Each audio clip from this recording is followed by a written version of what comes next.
A manifestação exterior, visível e concreta da piedade na vida de uma pessoa é ela ter o caráter semelhante ao caráter de Deus.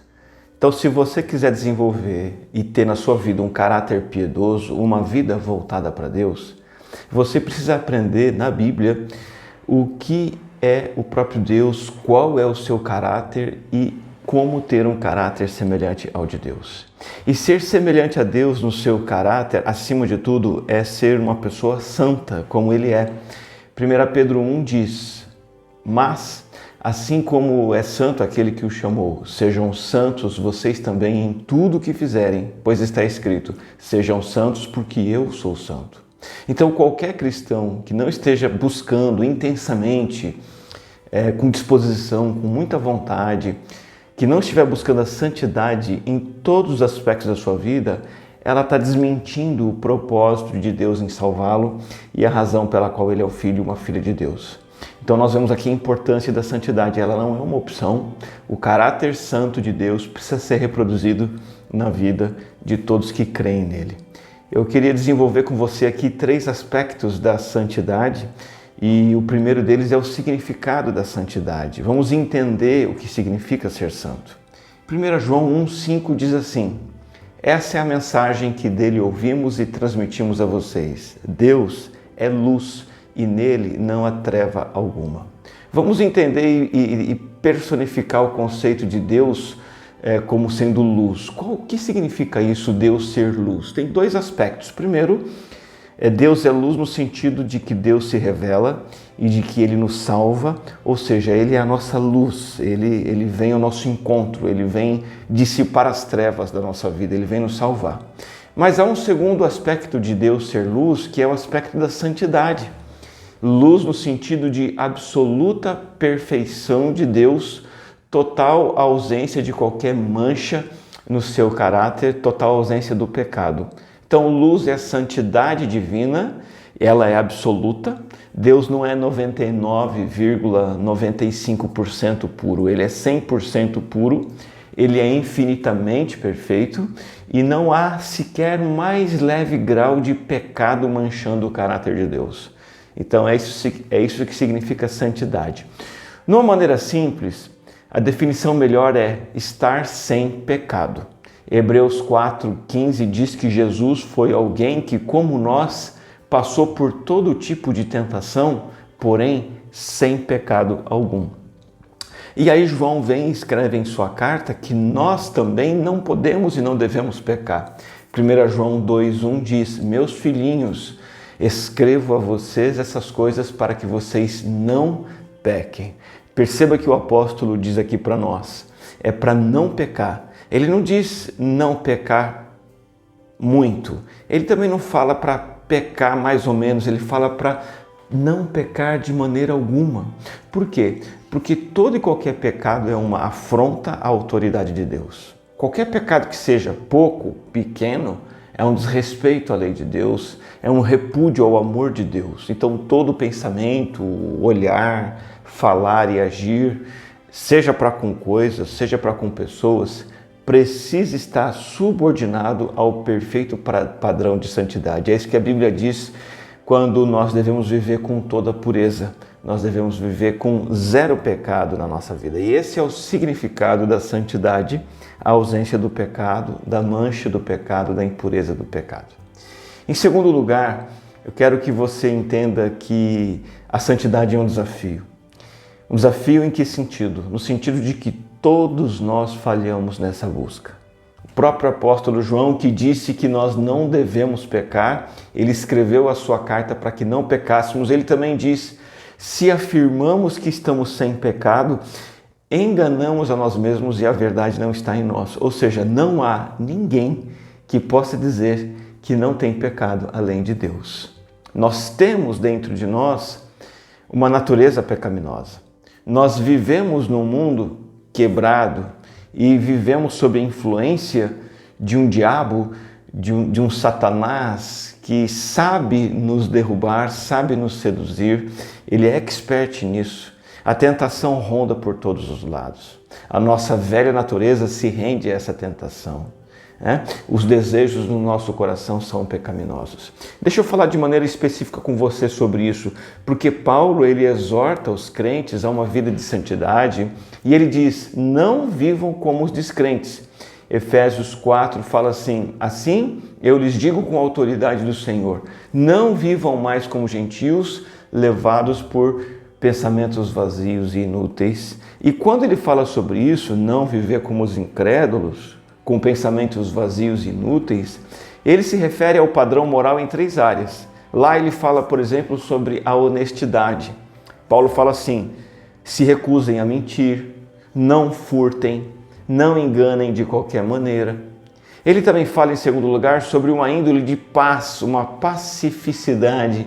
Então, além de honestidade, ele fala, por exemplo, para a gente ser pacífico com os outros, não ter amargura, não ter ira, não entrar em desavença com ninguém, relacionamentos pacíficos. Em terceiro, o apóstolo Paulo fala para nós sermos puros e não cairmos na impureza desse mundo. Então, a imoralidade sexual não pode nem sequer ser insinuada, seja no falar, seja no olhar, no pensar ou no agir. Então você vê que há esse padrão de santidade que devemos ter na honestidade, na índole pacífica e na pureza, só que é cada vez mais difícil viver assim. A nossa cultura valoriza exatamente o oposto, o nosso mundo valoriza exatamente o oposto do que o apóstolo Paulo fala aos Efésios. Valoriza a desonestidade, o atrito, o orgulho, a violência e a impureza. Só que veja, essa não é uma realidade só nossa. Em Éfeso, a realidade era exatamente como a nossa. O apóstolo Paulo diz assim, a mente deles está mergulhada na escuridão. A mente de quem? Das pessoas do mundo da sua época, do primeiro século. Andam sem rumo, alienados da vida que Deus dá, pois são ignorantes e endureceram o coração para Ele. Tornaram-se insensíveis, vivem em função dos prazeres sensuais e praticam avidamente toda espécie de impureza. Veja que o quadro não é muito bonitinho, não.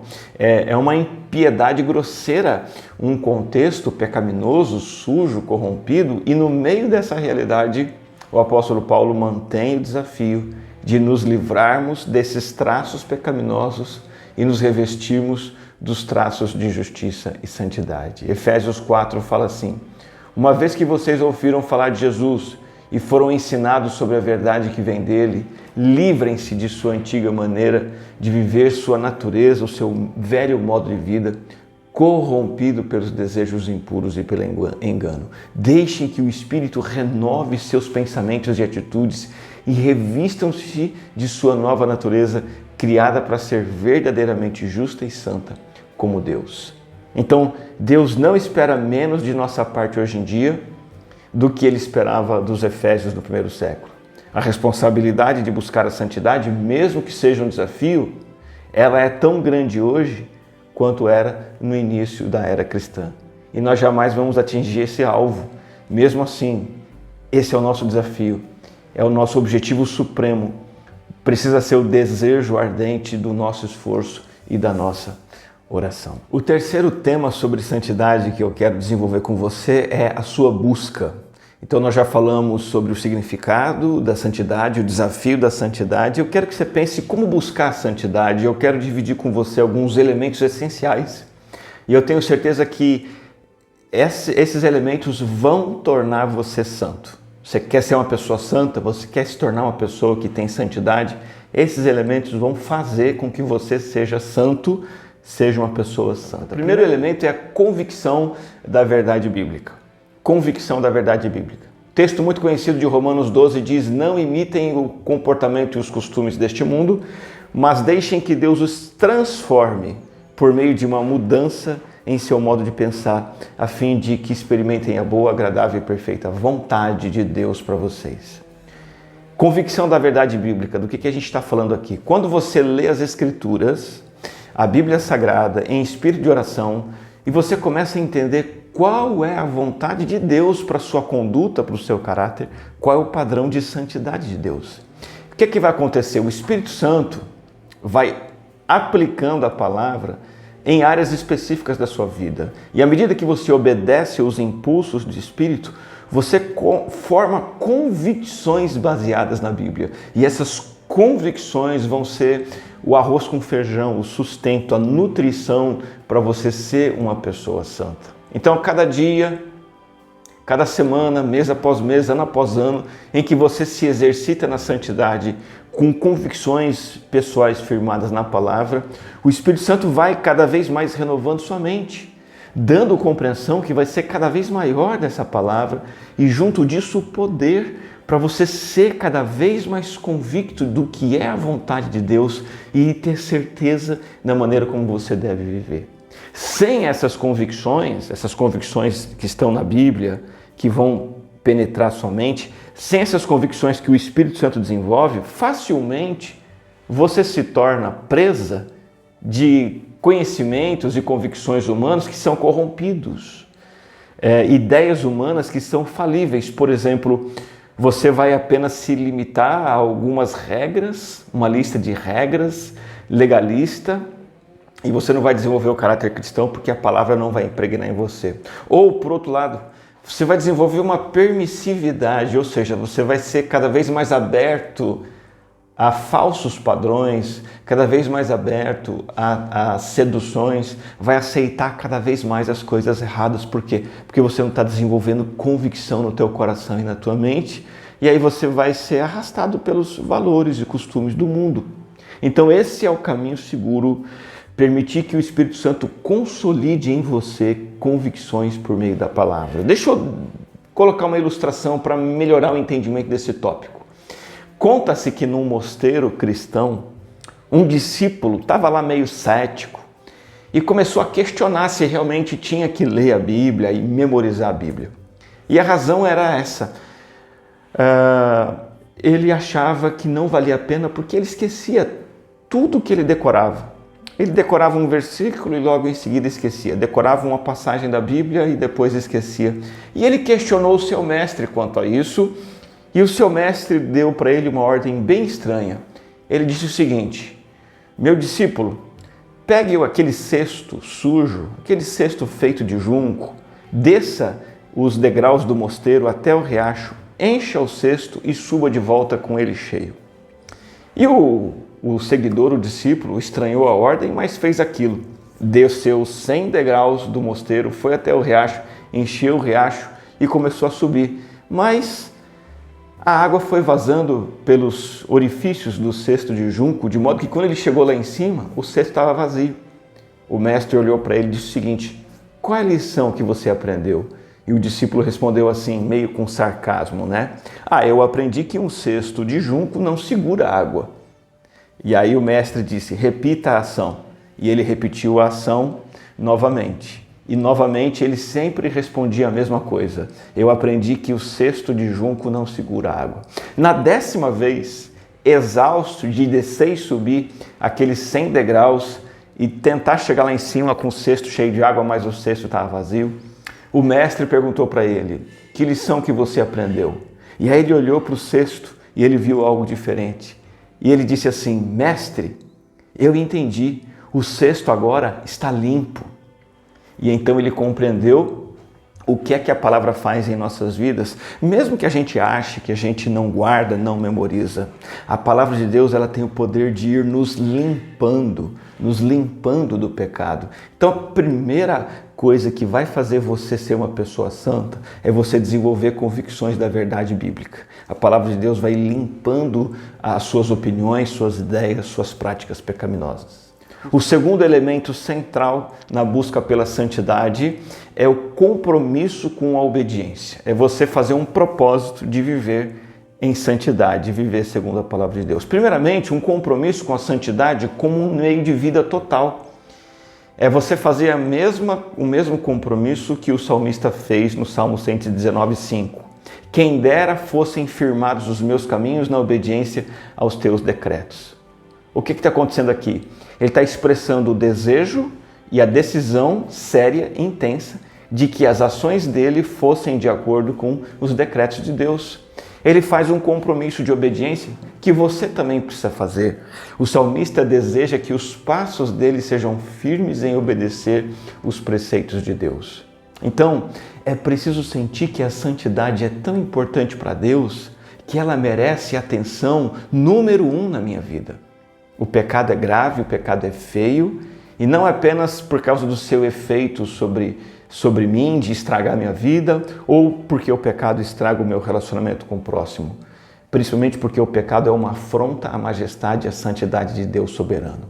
Todo pecado, não importa que ele pareça tão insignificante, ele é uma forma de desprezo à soberana autoridade de Deus. E eu preciso fazer um compromisso de andar segundo a palavra, um compromisso com a obediência. E aí eu tenho que fazer compromissos menores, compromissos específicos, compromissos em áreas específicas de santidade e tentação. Vou dar um exemplo, Jó. Jó fez um compromisso de santidade específico, um compromisso de não cair na sensualidade. Jó 31:1, ele diz que ele faz uma aliança com os olhos de não cobiçar mulheres. O Daniel também fez um compromisso com algo específico, não somente o compromisso geral, mas um compromisso específico. Eu não vou comer as comidas impuras que são oferecidas na Babilônia. São 2 exemplos de compromissos de obedecer a Deus em áreas específicas. Talvez você também tenha que fazer um compromisso específico com Deus na área da fofoca. Deus, eu vou parar de contar fofocas. Talvez um compromisso específico na área de paciência. Fazer o compromisso de ser uma pessoa mansa e que não explode de raiva diante dos outros. Se você quer ser uma pessoa santa, você precisa fazer um compromisso com a santidade. Então você precisa ser renovado pela palavra de Deus, desenvolver convicções bíblicas. Em segundo lugar, fazer um compromisso com a obediência. Terceiro lugar, quer ser santo? Assuma o compromisso de ter disciplina nas escolhas diárias. São escolhas diárias pequenas no dia a dia que ao longo do tempo mostram quem nós somos de verdade e vão nos tornar pessoas santas. Tito 2 diz que a graça de Deus que nos salva nos ensina a renunciar à impiedade e às paixões mundanas. Isso fala de escolhas diárias. Se eu quero experimentar santidade, a santidade para a qual Deus me chama, eu tenho que aprender a fazer a escolha certa em cada momento da minha vida, em cada tentação específica. Talvez eu tenha que até verbalizar, dizer alto ou ainda que baixinho para mim mesmo, dizer não para algo pecaminoso que é oferecido para mim. Ao mesmo tempo, proferir uma oração, quem sabe também em voz audível, pedindo ajuda do Espírito para manter aquele não, manter aquela negação até o fim. Vai exigir que eu mortifique más ações do corpo pelas escolhas que eu faço, dizendo não às tentações, mas também dizendo sim a passos positivos na busca da santidade. É preciso me exercitar nas disciplinas de escolher e me alimentar da palavra de Deus, como já falamos, de modo que as convicções da palavra sejam as minhas convicções que me aliam com a vontade de Deus para mim. Eu devo escolher orar constantemente pela graça de Deus para me ajudar a dizer não para a tentação. Eu tenho que escolher diariamente tomar todas as medidas práticas para evitar áreas de tentação que são específicas e fugir daquilo que me pega de surpresa. Isso envolve esforço total no que eu não vou fazer, no que eu vou fazer no meu dia a dia, me deleitando cada vez mais no Senhor e a cada dia que passa, me tornar cada vez mais santo, um pouquinho mais santo, para a glória. A quarta medida para você se tornar uma pessoa santa é você depender do Espírito. Buscar a santidade é perigoso, porque pode levar você ao engano de achar que isso depende só da sua força de vontade, isso depende só do seu caráter. Esse é um perigo muito, muito presente.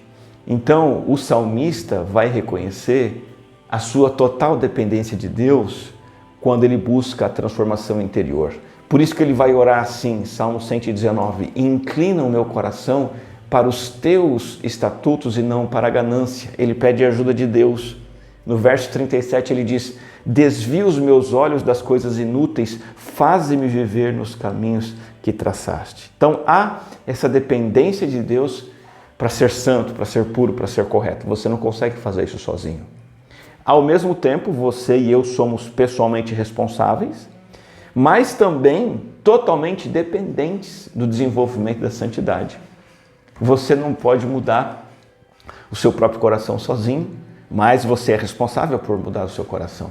Essa é uma obra do Espírito Santo e você precisa valer-se dos meios que ele usa. É por isso que nós vimos lá em Romanos 12:2, nessa mensagem anteriormente, que transformar-se, nós somos transformados pela renovação da mente. A mente renovada pela palavra transforma o nosso modo de agir. Isso fala de um contínuo processo de mudança, de renovação daquilo que é a sede dos pensamentos, do entendimento e das convicções.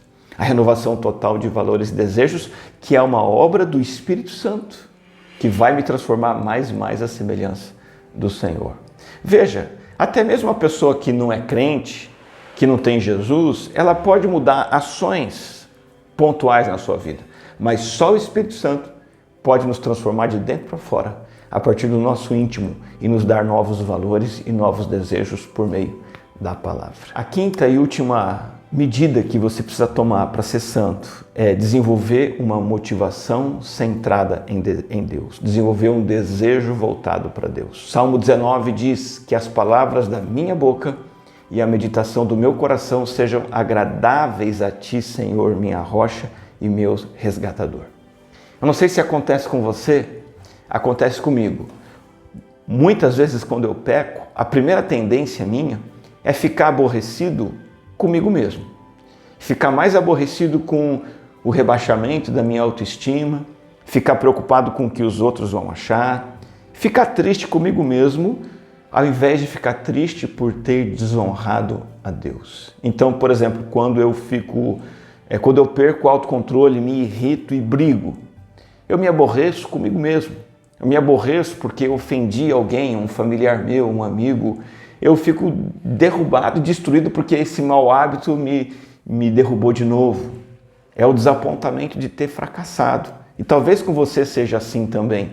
Mas se nós queremos ser pessoas santas, não pode ser essa a nossa motivação. Deus não honra esses desejos voltados para nós mesmos. Esse não é um motivo, uma motivação que vai me levar a ser santo. E é a razão pela qual nós não experimentamos mudança. Deus, Ele não concede poder para você mudar, para você se sentir bem consigo mesmo, consigo mesma. Deus nos dá poder para mudarmos, para obedecermos a Ele, agradarmos a Ele e glorificarmos a Ele. Por isso o salmista diz que as palavras da minha boca e a meditação do meu coração sejam agradáveis a Ti. É errado eu querer sentir-me bem comigo mesmo? Não, não é. Mas esse sentimento precisa vir depois do meu desejo maior, da minha motivação maior de agradar a Deus, de glorificar a Deus. Então, desenvolver esse desejo centrado em Deus, voltado para Deus e não para mim mesmo, requer o quê? Prática diária, treinamento diário, dia após dia buscando esse padrão de vida. Você e eu, por natureza, somos centrados em nós mesmos. Então, temos que confessar essa falha, renunciar a essa falha, e decidir buscar uma motivação que tenha Deus como centro. Finalizando essa palavra, deixa eu recapitular com você o que aprendemos aqui sobre santidade. Vimos o significado dela. Ser santo significa ser como Ele é, significa viver sem pecado. Vimos também que a santidade é um desafio, porque temos uma natureza caída, voltada para o pecado, estamos num mundo corrompido que nos arrasta para o pecado, e Satanás está sempre ativo buscando colocar ciladas para nós cairmos.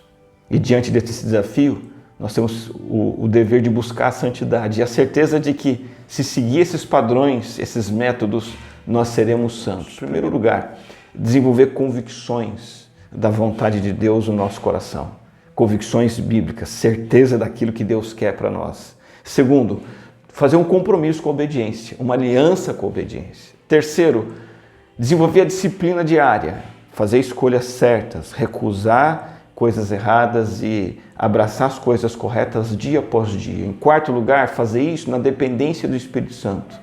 E em quinto, com uma motivação correta, desejoso de agradar a Deus e não simplesmente agradar a mim mesmo ou me sentir bem comigo mesmo. Queria orar por você, orar por mim agora, para que Deus nos abençoe nessa busca por uma vida santa.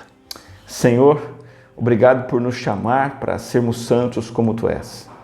Obrigado por nos dar todos os recursos que necessitamos para uma vida de santidade. Reconhecemos o nosso total fracasso, a nossa falência em buscar essa vida santa e queremos buscar isso na dependência do Teu Espírito, no poder do Senhor, para nos ajudarmos a vivermos sem pecado, para Te agradar cada dia mais, com convicções bíblicas que nos levam a um modo de agir diário que agrada o Senhor. Bendito seja o Teu nome, é a nossa oração em nome de Jesus. Amém.